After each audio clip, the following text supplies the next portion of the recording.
భద్రాద్రి జిల్లా కొత్తగూడలో దారుణం చోటు చేసుకుంది. రామవరంలో ఒక మైనర్ బాలిక నలుగురు యువకులు గ్యాంగ్ రేప్కు పాల్పడిన ఉదంతం ఆలస్యంగా బయటపడింది. స్నేహం పేరుతోటి ఒక యువకుడు సదరు మైనర్ బాలికకు దగ్గరయ్యాడు. ఆ తర్వాత స్నేహం నటిస్తూనే తన స్నేహితులతోటి కలిసి మొత్తం ముగ్గురు యువకులు బాలిక పైన అఘాయిత్యానికి ఒడిగట్టారు. బాధితురాలు విషయం తల్లిదండ్రులకు చెప్పడంతో కొత్తగూడెం 2 టౌన్ పోలీస్ స్టేషన్లో ఫిర్యాదు చేశారు. బాధిత కుటుంబం ఇచ్చిన ఫిర్యాదు మేరకు పోలీసులు కేసు నమోదు చేశారు. ఈ దారుణానికి ఒడిగట్టిన నిందితుల కోసం పోలీసులు గాలింపు చర్యలు చేపట్టారు.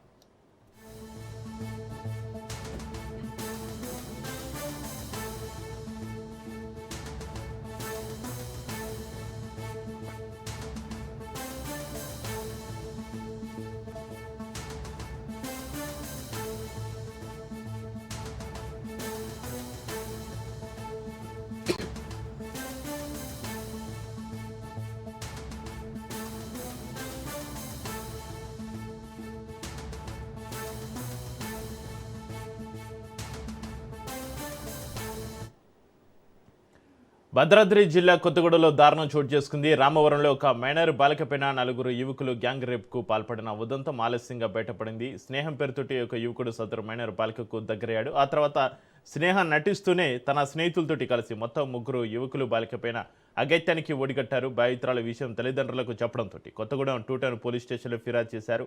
బాధిత కుటుంబం ఇచ్చిన ఫిర్యాదు మేరకు పోలీసులు కేసు నమోదు చేశారు. ఈ దారుణానికి ఒడిగట్టిన నిందితుల కోసం పోలీసులు గాలింపు చర్యలు చేపట్టారు.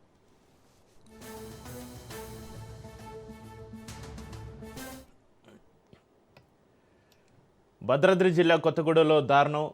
రామవరంలో ఒక మైనర్ బాలికపైన నలుగురు యువకులు గ్యాంగ్ రేప్కు పాల్పడిన ఉదంతంతో సంబంధించి మరింత సమాచారాన్ని మా ప్రతినిధి నవీన్ ఫోన్లను అందిస్తారు. నవీన్.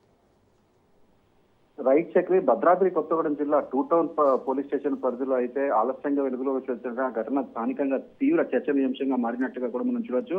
అయితే ప్రాథమిక సమాచారం ప్రకారం రామవరం ప్రాంతానికి చెందినటువంటి ఒక మైనర్ బాలికను అదే ప్రాంతానికి చెందినటువంటి యువకుడు స్నేహం పేరుతో పరిచయం పెంచుకున్నట్టు తెలుస్తుంది. అనంతరం మరో ఇద్దరు యువకులతో కలిసి బాలికపై లైంగిక దాడికి పాల్పడినట్లు అయితే ఆరోపణలు వెలువెత్తున్న పరిస్థితుల్లో అయితే కొంతకాలం పాటు ఈ విషయాన్ని బయటకు చెప్పకుండా ఉన్న బాలిక చివరిగా ఈ విషయాన్ని తన తల్లిదండ్రులకు తెలియజేయడంతో వారు వెంటనే కొత్తగూడెం 2 టౌన్ పోలీస్ స్టేషన్ ఆశ్రయించి ఫిర్యాదు చేసినట్లుగా తెలుస్తుంది. అయితే తల్లిదండ్రుల ఫిర్యాదు ఆధారంగా పోలీసులు కేసు నమోదు చేసి దర్యాప్తు అయితే చేస్తున్న పరిస్థితి కూడా ఉంది. అయితే బాధితురాలి వాంగ్మూలాన్ని నమోదు చేయడంతో పాటు వైద్య పరీక్షలు ఈ ఘటనకు సంబంధించినటువంటి అన్ని కోణాల్లో కూడా వీరు విచారణ కొనసాగిస్తున్నట్లుగా కూడా తెలుస్తుంది.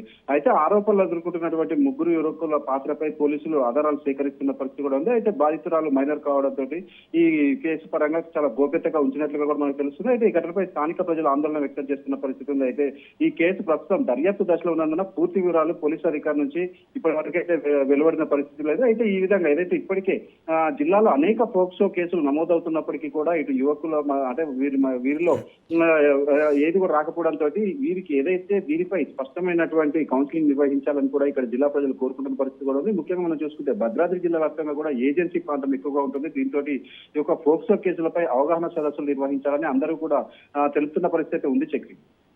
Right, thank you Naveen Kumar.